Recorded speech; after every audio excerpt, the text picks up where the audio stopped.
Hello बच्चों, मैं class 10th आपके सामने प्रश्नावली जो न्यू सिलेबस के हिसाब से है, प्रश्नावली 13 मैं उसके फॉर्मूले बताने जा रहा हूँ। देखो, फॉर्मूले में पृष्ठीय क्षेत्रफल और आयतन, पृष्ठीय क्षेत्रफल और आयतन, पृष्ठीय क्षेत्रफल और आयतन। बहुत सिंपल है, सिर्फ फॉर्मूले याद करना है। ठीक है, आपको 12.1 में पृष्ठीय क्षेत्रफल मिलेगा व 2 में आयतन मिलेगा। मैं सब फॉर्मूला लिखा देता हूँ आपको। ठीक है, देखो सबसे पहले आपको याद रखना है घन। ठीक है, घन में क्या होता है, एक वर्गाकार 6 फलक होंगे। कितने फलक होंगे? 6 वर्गाकार 6 फलक होंगे। ठीक है, इस 6 फलक का वर्गाकार फलक है, ध्यान रखना सभी। तो इसका होगा संपूर्ण पृष्ठीय क्षेत्रफल। घन का संपूर्ण पृष्ठीय क्षेत्रफल, घन का संपूर्ण पृष्ठीय क्षेत्रफल, घन का संपूर्ण पृष्ठीय क्षेत्रफल। तो याद रखना 6 इंटू भुजा का स्क्वायर, ये घन का होगा। घन का आयतन, ध्यान रखना, घन का आयतन, घन का आयतन, घन का आयतन होगा भुजा क्यूब। भुजा के ऊपर क्या लगाना है? क्यूब। ध्यान रखना घन का प्रत्येक पृष्ठ कैसा होगा? वर्गाकार। ठीक है, ये घन के फॉर्मूले, 2 ही फॉर्मूले हैं, ज़्यादा नहीं है इसके घन के। फिर आता है घनाभ। घनाभ बच्चों, मैं आपको बीच में कुछ चीज़ बोलने जा रहा हूँ, उसको समझना ध्यान से।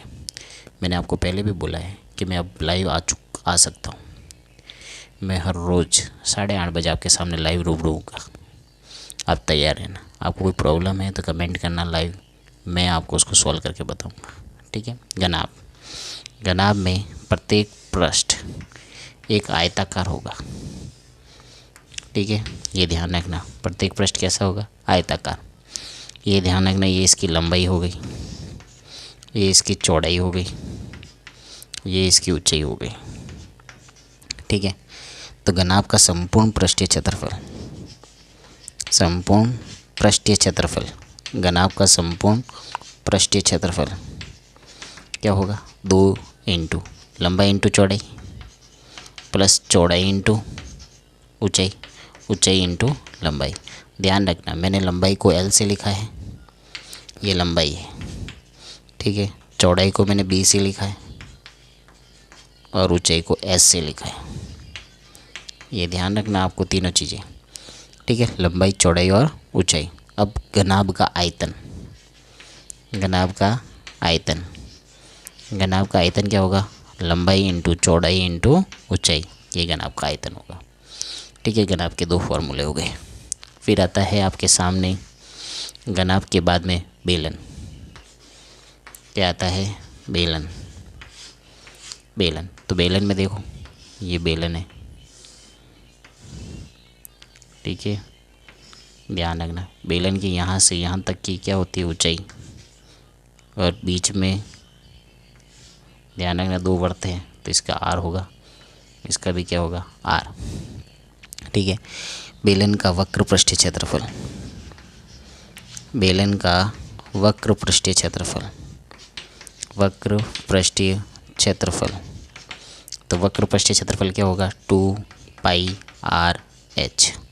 बेलन का वक्र पृष्ठीय क्षेत्रफल, बेलन का संपूर्ण पृष्ठीय क्षेत्रफल, इसका यूज़ तो नहीं हो रहा है लेकिन फिर भी मैं लिखा रहा हूँ। बेलन का संपूर्ण पृष्ठीय क्षेत्रफल 2π, ठीक है, 2πr/h, 2πr/h। ठीक है, बेलन का संपूर्ण पृष्ठीय क्षेत्रफल 2πr/h। ठीक है, ये ध्यान रखना है। फिर आता है बेलन का संपूर्ण पृष्ठीय क्षेत्रफल, बेलन का आयतन, बेलन का आयतन, बेलन का आयतन, और आयतन होता है πr²h, πr²h। ठीक है, ये बेलन के 3 फॉर्मूले हो गए। बेलन के 3 फॉर्मूले के बाद में आता है शंकु।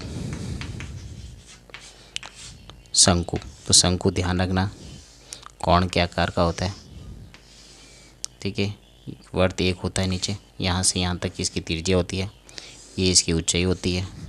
ये ध्यान रखना, ये इसकी तिर्यक ऊंचाई, तिर्यक ऊंचाई का मतलब तिरछी ऊंचाई, तिरछी ऊंचाई या तिर्यक ऊंचाई भी कह सकते हैं, ये ध्यान रखना है, ठीक है। शंकु का वक्र पृष्ठीय क्षेत्रफल, शंकु का वक्र पृष्ठीय क्षेत्रफल, तो शंकु का वक्र पृष्ठीय क्षेत्रफल होता है पाई आर एल। शंकु का संपूर्ण पृष्ठीय क्षेत्रफल, शंकु का संपूर्ण पृष्ठीय क्षेत्रफल तो pi r r plus l, pi r r plus l. शंकु का आयतन, शंकु का आयतन, शंकु का आयतन होता है 1/3 पाई आर स्क्वायर एच, ये शंकु का आयतन होता है। अब ध्यान रखना तिरछी ऊंचाई कैसे ज्ञात करेंगे, पाइथागोरस प्रमेय से। तो मैं इसका तिरछी ऊंचाई वाला फॉर्मूला भी लिख देता हूँ इधर, L बराबर √r² प्लस h², ये तिरछी ऊंचाई। अगर h दे रखा है और r दे रखा है तो आपको तिरछी ऊंचाई निकालनी पड़ेगी, तभी शंकु का वक्र पृष्ठीय क्षेत्रफल और संपूर्ण पृष्ठीय क्षेत्रफल निकाल पाओगे। ये शंकु हो गया। अब गोला, ध्यान रखना गोला, गोला कैसा होता है, ये गोल होता है, इसके बीच में ऐसे बना देना आपको डॉट डॉट, है ना, ये ध्यान रखना, इसको गोला बता देना आप, ये होती है इसकी त्रिज्या, ठीक है, गोले की। तो गोले का वक्र पृष्ठीय क्षेत्रफल, गोले का पृष्ठीय क्षेत्रफल, गोले का पृष्ठीय क्षेत्रफल होता है 4 पाई r²। गोले का आयतन, गोले का आयतन, गोले का आयतन होता है 4/3 पाई r³, ठीक है। इसी प्रकार ये दो गोले के हो गए, ध्यान रखना। अब आता है अर्धगोला, अर्धगोला, तो अर्धगोले का वक्र पृष्ठीय आधा कर देना है, तो अर्धगोले का पृष्ठीय क्षेत्रफल तो कितना हो जाएगा 2 पाई r²।